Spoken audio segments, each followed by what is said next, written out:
welcome to our YouTube channel. Matagal-tagal din kaming hindi nakapag-vlog kasi nga na-busy kami dahil malapit na ang aming bakasyon. Malapit na kami magbakasyon. So, lahat ng pwedeng tapusin sa trabaho ay tinatapos namin ng aking darling love. Tapos, si Sam ay busy din sa kanyang volleyball and netball. Katatapos lang ng kanilang volleyball tournament. So, nag-champion yung kanilang team. Tapos, every Saturday, meron silang training. Tapos, every Monday, meron naman siyang laro ng netball. And then, hindi ko maalala kung every Wednesday or Thursday naman yung kanyang training ng netball. So, laging busy. Tapos, si Miguel naman, lagi siyang may pasok sa work kasi mas maaga silang nagbakasyon yung year 12 and 13 dito kasi sa New Zealand mas nauuna silang magbakasyon. So nakabakasyon na si Miguel, I think last week pa. Since nakabakasyon siya, lagi siyang pinapapasok ng kanyang manager, which is okay naman sa kanya dahil at least meron daw siyang pang pocket money sa pag nagbakasyon kami. So this week, actually buong week may pasok siya. Ayun lang guys, alam nyo ba, galing ako ng site. Tapos nakabalik na ako ng Lower Hutt, malapit na sa office. Dumaan lang ako ng gas station dahil nga napansin ko na wala na akong gas, na yung indicator ng aking fuel. So, habang nagpapagas ako, napansin ko, pag-check ko sa salamin, napansin ko yung isang hikaw ko ay wala. So, dumaan kasi ako dun sa jewelry store kung saan ko binili yung yung aking singsing. Pinalinis ko habang nasa town ako. So, iniwan ko doon, tapos nag-site ako, tapos binalikan ko. Tapos, pabalik na ako ng office. And then, nagpagas ako. And then, check napansin ko, wala yung isa kong hikaw, which is yung nandito. And then, hinanap ko dito sa car. Wala, hindi siya nalaglag. Hinanap ko din doon sa pinagpagasan ko. Hindi rin siya nalaglag. So, hindi ko na inaasahan talagang makikita ko. Sabi ni Mark sa akin, ay balikan ko daw yung mga nilakaran ko. Baka daw makita ko doon. So, parang ako actually talaga hesitant na akong bumalik at hanapin kasi talagang iniisip ko, hindi ko na makikita kasi nga nalayo yung pinagparkan ko eh. So, layo na nung nilakad ko doon sa store na pinagpalinisan ko ng hikaw ko. Tapos, pero sinabi ni Mark, try ko pa din. So, sumunod naman ako sa akin, darling love. Kahit na kailangan kong bumalik ng office, kailangan kong magbadali dahil meron akong tatapusin pang trabaho. So, bumalik muna ako dun sa store. Tapos, nagtanong ako dun sa sa tao dun sa store nila. Sabi ko, kagagaling ko lang dun kanina. Just wondering kung nalaglag dito yung aking hikaw kasi nandito ako earlier para palinis. Sakto, alam nyo guys, pag dun sa yung nag-entertain sa akin kanina, yung pinagtanungan ko pala, sabi niya, teka baka nahulog dito. Alam niyo bang sakto dun sa kinatatayuan nung kausap niyang customer, nandoon yung aking hikaw. Grabe yung yung tuwa ko. At nakita yung aking hikaw. Sabi ko nga actually hindi ko na in-expect na makikita ko pa yung hikaw. At nung papunta ako doon, bukod sa talagang hindi ko na in-expect, naisip ko kung makita ko man baka pakaw na lang or yung hikaw lang mismo yung makita ko. Kumbaga, hindi siya isang set. Pero talagang thank God, alam nyo ba yun, nung nakita ko, intact pa rin siya, nandun pa rin yung pakaw. So, ang nangyari is, akala ko siguro, ay natanggal ko yung pakaw, tapos nailagay ko yung aking hikaw. Pero ang nangyari siguro, hindi ko pala siya natanggal, yung pakaw, hindi ko natanggal. Ilagay ko siya ng buo sa tenga ko nang nandun yung pakaw. So, nalaglag. Dahil nga, syempre, nandun pa yung pakaw. So, hindi siya magkaano dun sa tenga ko. So, buti na lang, guys, talaga. Nakita ko, kung hindi alam nyo talaga nalulungkot ako kasi wala akong pambili ng bagong hikaw. Niisip ko na wala akong hikaw. Niisip ko nga na tamang-tama uwi kami ng Pinas. Hingin ko na lang yung hikaw ng mama ko. So, buti na lang talaga. Thank you Lord talaga. At nakita ko yung aking hikaw. So, ngayon guys ay pabalik na ako ng office. Ayan, medyo matraffic. Meron pa akong tatapusing trabaho bago magbakasyon. Sobrang excited na kami guys. Hindi pa kami nakakapag-impake actually. Si Mark ay nakabakasyon na siya starting today. So hindi na siya pumasok. Ako naman, supposedly, Monday pa magi-start yung aking leave. Pero kinausap ko yung aking boss na sinabi ko kung pwede ay Friday ay mag-leave na ako. So today is Thursday, so last day ko sa trabaho today, kaya talagang medyo busy. So Thursday, ngayon, yun nga, sabi ko, Thursday, today is Thursday, bukas ay hindi na ako papasok. So itatry kong makapag pack na kami ng gamit mamaya para bukas ay kung may nakalimutan man kami or may time pa kaming bumili, pumuntang Kmart or kung saan mang store para bumili kung may nakalimutan kami. Hopefully wala na kaming nakalimutan. Bukas ay busy na kami ulit. Hindi ko na rin papapasukin si Sam bukas kasi yung kanyang dentist appointment bukas, so bukas ay na-move, naging early ang kanyang dentist appointment. Dapat yung original schedule is like 2:30 yata ng hapon. Pero tumawag kanina yung clinic, ang sinabi kung pwedeng i-adjust ng earlier. Ginawa na nilang 1 p.m.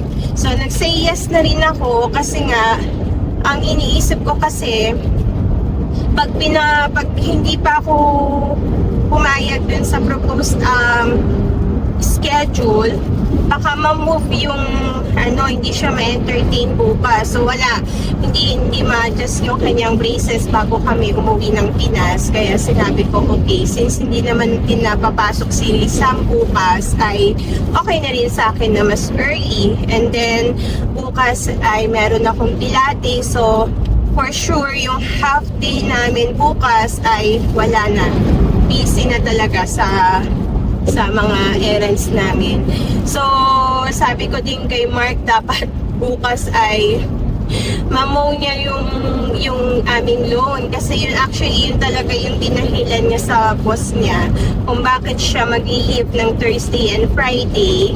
Dahil sabi niya maglilinis siya ng gutter at magmo-mow siya ng loan namin. Kaso nga nakita nyo guys, ayan, maulan. Kaya hindi rin siya makapaglinis. So, sabi pa naman ng boss niya, kasi kahapon pumunta si Mark nung umaga sa office, nagpaalam na siya dun sa boss niya. Ang sabi ng boss niya, dadaan daw siya ng bahay sa Friday. So, sabi ko kay Mark, pag nagpunta yung boss niya sa bahay bukas at nakita niyang mahaba pa yung aming loan, sabihin ay tinatamad lang si Mark, dinahilan niya lang yung pagmumu ng loan namin. So yun. So guys, yun, sobrang excited na talaga kami kasi after almost 7 years, magsa 7 years na kami sa January, ngayon pa lang kami uuwi ng Pinas. Na-touch nga ako dun sa boss ni Mark kasi kahapon. So kahapon busy ako. Tapos bigla siyang lumapit sa akin, tapos bumulong. Sabi niya, do you have a minute to talk? Sabi niya gano'n. Tapos sabi ko, yes. Sabi ko gano'n. So akala ko nga pupunta pa kami ng meeting room kasi akala ko seryoso yung pag-uusapan namin or what. Kasi nga bumulong siya sa akin eh. Tapos, may inabot siyang pera. $50. Tapos sabi ko, what is this for? Sabi ko gano'n. Akala ko naman, para sa mga bata. Parang pabaon niya, parang gano'n. Tapos sabi niya sa akin, para daw sa akin, that's for you. Sabi niya gano'n. Para daw, pangkain sa airport. Kung magutom daw, gano'n, may pangkain sa airport. Tapos sabi niya, oh, that's for you, ha? Sabi niya gano'n. So, natouch ako kasi nga, hindi ko na-expect na magbibigay ng $50. Hindi ko alam ba't ako binigyan ng $50. Although kasi magka-close kami ng boss niya, siguro yun yung pinaka, parang paano niya sa akin. So, ayun. So, sabi ko, oh, okay, thank you. Sabi kong gano'n. Niloko ko nga yung narinig ng mga batang binigyan ako ng $50 nung boss ni Mark. Niloko ko sila. Sabi ko, kasi nakikita ng boss ni Mark siguro na sabi ko, sobrang pagtitipid ko. Sabi ko gano'n. Sabi ko, baka naawa sa akin. Niloko ko yung mga bata. Sabi ko, baka naawa sa mami nyo kasi nakita sobrang pagtitipid ko. Sabi ko gano'n. Pero yun lang guys. Natutuwa ako dun sa boss niya talaga.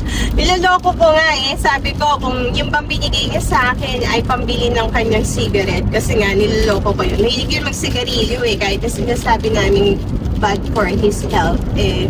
Okay, sige pa rin siya sa paninigarilyo. So sabi ko, ano ba to? Budget ba to? Pambili ng cigarette mo? So sabi niya, no, that's for you. Sabi niya. So yun lang guys. So, kanina, late ako as usual. Hindi ko alam na meron pala kaming meeting sa office, yung monthly meeting namin. Nakalimutan ko talaga na today yun. So, naiiya ako kasi pagdating ko ng office, lahat sila nakatingin sa akin. Dahil nag-start na yung meeting, nasa conference room. Tapos, nandun din pumasok ako. Pero alam niyo yun na ibis na kumaga parang maging parang pangit yung dating kasi late ako sa meeting. Parang nung dumating pa ako, nagpalakpakan pa sila. Dahil daw last day ko na daw. Hindi ko alam kung natutuwa ba sila na last day ko sa trabaho. Pero hindi. Nararamdaman ko yung na lahat sila ay happy at excited for me sa aking bakasyon. Kasi alam nila na talagang matagal ko nang nilook forward itong bakasyon na to. And talagang natatouch ako sa mga katrabaho ko. Dahil alam niyo yung ramdam ko sa kanila na happy sila for me.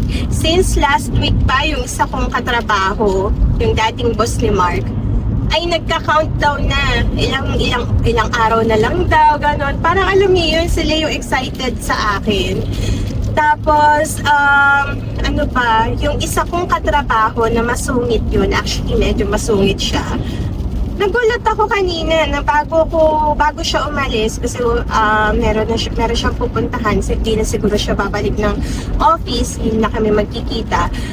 Bago siya umalis, nagpaalam siya sa akin at sinabi niya sa akin na enjoy your holiday. Alam niyo yun, yung natutuwa ako kasi parang nararamdaman ko talaga na yung mga katrabaho ko happy sila sa akin at excited din sila. So, ayun guys, malapit na ako sa office. Sana ay may submit ko yung aking dapat tapusin. Na-submit ko na yun bago ako umalis. Talaga namang meron pa rin talagang ibang mga mga kliyente na alam niyo yun, na meron pa rin talaga silang ipapabago. So, meron pa rin silang merong additional request. So, yun. Sana ay konti lang. Kasi na-check pa lang siya sa phone call. Hindi ko masyadong nabasa. Pero sinabi niya lang sa akin kung pwede kong ganito, i-change yung ganito based dun sa request niya. So, sana saglit lang. And then, ayun guys, mamaya update ko kayo. Kasi mamaya pa lang kami magpapak ng gamit namin. Tapos, ayun, siguro yung next vlog na namin is yung mismong araw ng aming alis. Pero hopefully bukas makapag-vlog pa rin kami ng aming mga errands. So, maisama namin kayo sa aming mga ganap. So, yun lang guys. Maraming salamat and God bless. Bye! A few moments later. Hi guys! Welcome back to our YouTube channel. So, it's the most exciting part ng aming travel, ang pag-iimpake. So, as you can see, ngayon pa lang kami talaga mag-iimpake. Medyo makalat ang baong bahay. Ngayon ko pa lang nilalabas yung mga luggage namin. Yung iba ay may laman na. Like ito, meron na tong laman. Pati itong isang maliit na luggage. Ang aking my daughter, ang aking cameraman. Kaya hindi ko alam kung maayos ba yung kuha. So ito ay may laman na, pati ito. Pero itong isa na to ay wala pa. So kukunin ko pa lang. Ang dami naming mga tambak dito, guys. Pagpasensyahan nyo na. So, ayan. Dami pa namin kalat na niligpitin. Ito ang bag ng aking darling love. Mamaya ako nakukunin yun, guys, kasi ang daming nakalagay dun, no, sa ibabaw. So, pakukuha ko na muna sa darling kong, ayun, busy. Mag-live daw siya, guys. So, update ko kayo mamaya, guys, kung paano na ang aming pag-impake. Kalat-kalat pa yung aming gamit. So, see you later. Bye! Ayan, guys. So, itong isang luggage namin ay pinabubuksan ko sa darling ko dahil ayan ang aming mga pasalubong. Nandito pa sa may, hindi namin Ilalabas din? ilalabas muna namin to kasi hindi namin alam kung paano namin siya, kung ano yung mga pagsasama-samahin namin at yung mga tawag dito, ibubukod namin. Ito is, kanino to? I think dito sa Pinas pa din to. Itong mga to. Itatabi ko na yung mga ipapasalubong ko sa mga kaibigan ko sa Singapore. So, tatanggalin mo na lahat yan? Tanggalin ko muna. Pagsasama-samahin ko muna. So, like, ito sa mga friends sa Singapore yan. Ito, yung mga ganito is tagdadalawa per... Tatanggalin ba to lahat? Oo.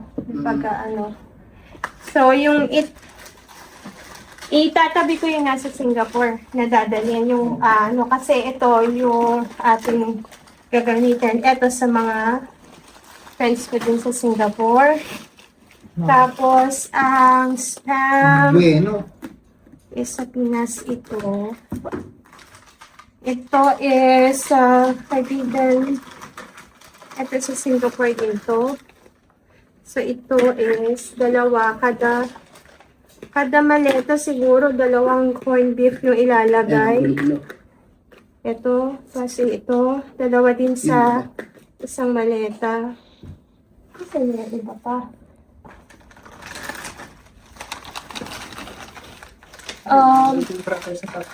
Ito din ay doon sa isang maleta. Tapos ito ay sa isang maleta. Apat yung maleta natin. Puro sa balit. Pagka ganun-ganun naman lang para ano. So, ayan.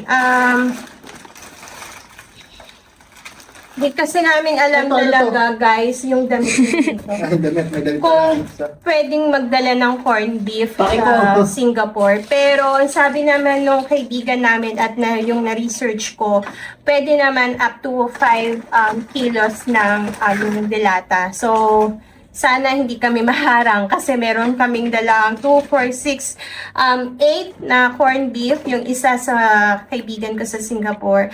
The rest is kala mama, pati kay Iya. Tapos, ito din yung spam. Kala mama din to. And then, ito is sa Pinas. Itong mga nandito. So, ito siguro, ang gagawin natin ay paano ba? Ito na yung dadalhin sa Pinas. So, meron ditong dalawa. Mabigat to darling, tong isang ito. Kasi ano to guys, yung chocolate na yung we takers, ayan. Para kala mama tsaka kay Iya. So, inano ko na. Tinabi ko na. So, ito is sa Pinas. Yan, pagayngay. Tapos, dalawang spam siguro sa Pinas. Dapat yung damit natin is sa isang lalagyanan. No? Mm. Kasi yun yung dadalhin natin lahat sa ano. So, dalawa nito, tapos dalawa din nito na corned beef. Yan yung sa Pinas. Plus, hindi ko kasi ano kung pagsasamahin ko ba guys yung magbigat. Ito is medyo mabigat din to. Ano ba? Ito mabigat din to. So, siguro ito ay doon na sa iba. Sa isang magbaga. Anong description na like sa live? Ayan. Ah, Hindi ko alam. okay. Ito ay para sa mga inaanak ko. So, Pinas din yan. Ang sabi ko sa mga tatay nila, kung pwede ibigay ko na sa kanila sa Singapore itong mga pasalubong ko sa mga inaanak ko para makabawas sa bagahe namin. Kaso hindi sila nag-react. So, bitbitin ko na lang din para pati alam ng mga inaanak kong sa akin galing. Baka mamaya sabihin ng mga tatay nila ay pasalubong nila sa mga anak nila. So, ayan guys. So, ito at hindi ko pa alam. Ano pala, no? Mahirap pala mag-impake. Kasi hindi ko alam kung ano yung mga pagsasama-samahin ko eh. Ito ang mga bili ni Mama. Okay. Dito na lang to kasi Baka maipit yan. magaang lang naman to. Yung ganito, nasa yung iba? Eto. Okay na. Kasi, Ayan, pagsamahin ko na. dapat samayin mo na yung Singapore lang muna, tapos tsaka na natin. Hindi, ito kasi nga, yung inano ko kasi yung medyo mabibigat at magagaang. Kasi ito, mabigat na to eh, itong chocolate na to. So,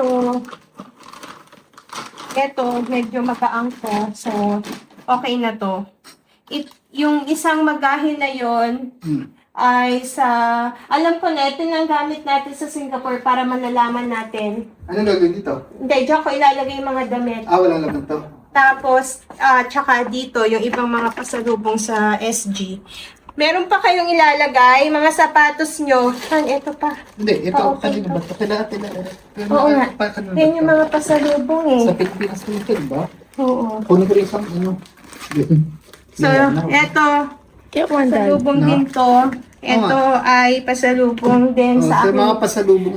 Sige, pasalubong na lang ba? kapatid. Pero, Ito, inaano ko kasi nga yung mga sa Pinas na yun, di ba? magagaang. Oo, ito mga pasalubong din. Hapon? Ma'am.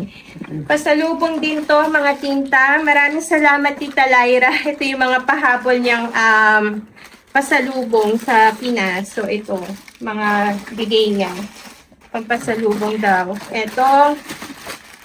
So, siguro, ayan, mga, naku, hindi ko na to na, na tawag dito, guys. Nabalot sa isang box. Ito, pasalubong din to sa Pinas. Na So, guys. Tama, sobrang gulo ng bahay. Ayan o. Hindi ko alam kung saan ko ilalagay ito na hindi siya Saan pagsamahin mo na yung mga chocolates? O dun paper bag? Hindi, dapat ito malagay ito sa isang box para hindi siya tawag dito, Ay, ipit. mabali. So, okay na to guys. Ito siguro, sama ko na to dito. Yung isang corned beef. Yan. Kaso yun, Then, the rest is damit na lang. Pati pagkasya na sa isang bag tong mga ano. ito sa Pinas din to. Eto guys, isama ko na din to. Yung mga bili ng aking mama. Ito, para sa kanya. Naku, tignan nyo, hindi pa kami napisot na. Oh, baby oh. So, ito, Ayan. kay mama tong mga to. Ito yung mga pabili niya. Pati itong Ritz. Yan. May nag-comment naman doon sa live natin. Ito is magaang naman. So, dito na natin ilagay, guys. Hindi, magaan pero basta Yeah, ito nga. Kasi mabigat nga to. Kaya magagaang yung ilalagay ko dito. Hindi, ibig sabihin, pagka tinayo mo siyang ganun, Kasi maglalagay pa ako dito eh. sige. Kaya dito ko na ilalagay yung mga mga magagaang, guys. So, ayan. Ano to rice crackers. Masarap to, guys. Masarap siya kung cheese or ito lang yung kakainin mo. So, nagustuhan siya ni Mama nung nagpunta dito. Kaya sabi ko, bilan ko siya nito. So, ayan. Tapos, ito yung actually lang talaga yung pinabili niya, yung Ritz. Pero, nagdagan na namin ng ito yung rice crackers. So, yan. Dahil magaang lang naman ito, pagsama-samahin na namin siya dito sa isang maleta. Meron pa ba? Ito. May ano yung paper pag na yan, darling? Wala, yung gamot. Gamot perfume. Yeah, lotion. Ito is kay Mama din to, pabango. Hindi ko alam kung saan ko ilalagay. Dito na lang. Mabigat din to, so sa isang maleta na lang to, guys, kasi mabigat siya. So, iaano ko na. Ilalak ko na siguro to. Tapos, ayoko kasing iano lahat dito yung mabibigat dahil may hirapan yung comment section. magbubuhat. Kasi naka-kids pag Hindi, yun nga, tinanong ko sa'yo kanina, di ba tinanggal ko nga yung kids? Pero nakaano pa rin. So, Busy lang, tinecheck yung ay live. ako. Ang bigat na agad. Hindi Kaya ko. nga, di ba sabi mo Hindi isa-separate? pa siya yung iba na susuot sa Pilipinas, nasaan na? Like yung pambahay. Dito ko nilalagay, guys, yung mga pambahay ko. Kasi sa Pinas naman to isusuot. Dadalawang views na. Ito is sa Singapore. Singapore din to. Yeah, Singapore to. Yung mga pantulog nyo, I mean, yung pang susuot nyo sa Pinas, hindi naman lahat ng damit na dala nyo pang Singapore, di ba? No. Okay. Ako Yes. yung pang Singapore, for Philippines na damit nyo. For Philippines na, Comments. another Wait. pasalubong for Mama. Binigay ni binili ni Miguel para kay Mama. So, lagay ko na to dito. Ito na lang natin siya ilagay. Ito shampoo natin. Shampoo. Okay. So, yung mga damit na dadalhin niya sa Singapore, sa Pinas, akin na. Wala akong dadalhin sa Pilipinas. Lahat yan susot niya sa Singapore. 9 days naman ito ulit. Hindi, baka naman pwede. Yeah, me too, Mom. Okay na ba? Me too, Mom. Ha? Ayusin ko lang. Okay, so, pakat ko muna, guys, sa aking cameraman yung, yung Balikan namin kayo Balikan pag namin medyo kayo maayos na. kasi hindi makakilos ang aking my daughter dahil Mag-i-impake nagka-camera, hindi niya alam kung ano yung ibigay niya sa akin pang Pinas. So, update ko kayo mamaya, guys, kung ano nang nangyari sa aming pag-iimpake. Thank you for watching. Bye! Ano?